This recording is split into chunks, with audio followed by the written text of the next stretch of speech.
भारत में यहाँ जो है धर्म और जाति के नाम पर हम सबको लड़ाने का प्रयास जो किया जा रहा है, हमें समझना चाहिए कि कोई जात पात नहीं, मन स्त्री और पुरुष दो ही जात है, एक स्त्री है एक पुरुष है, और दोनों जो है इन दोनों से ही जो दुनिया चल रहा है और इन दोनों का अधिकार की जरूरत है।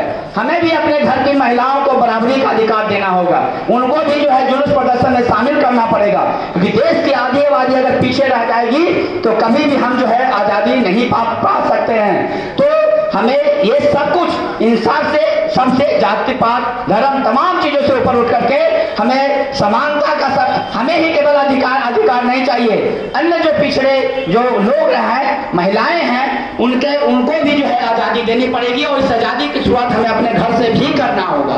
तो मैं अब जब हम लड़ेंगे, एकजुट रहेंगे, एकता में रहेंगे, तो हम एक नए समाज का निर्माण करेंगे। और हमारा समाज का क्या सपना था?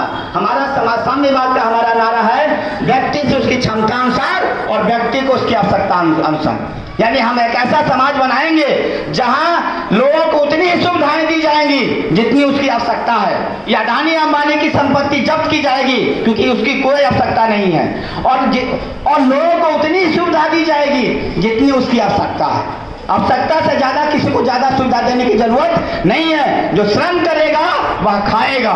तो इसी सपने के साथ जो है हम आगे बढ़ते हैं, और अपनी बात मैं केदारनाथ अग्रवाल की इस पंक्ति से खत्म करूंगा।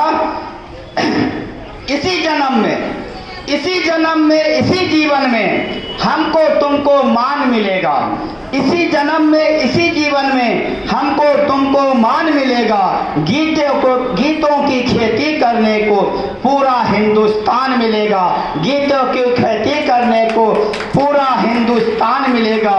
क्लेश जहां है फूल खिलेगा, क्लेश मतलब दुख, क्लेश जहां है फूल खिलेगा, हमको तुमको त्राण मिलेगा, त्राण माने मुक्ति, हमको तुमको त्राण मिलेगा, फूलों की खेती करने को पूरा हिंदुस्तान मिलेगा, पूरा हिंदुस्तान मिलेगा। इनकलाब जिंदाबाद, दुनिया के मजदूरों एक हो, जनचेतना यात्रा जिंदाबाद। बहुत बहुत धन्यवाद इंद्रजीत सिंह जी। अब मैं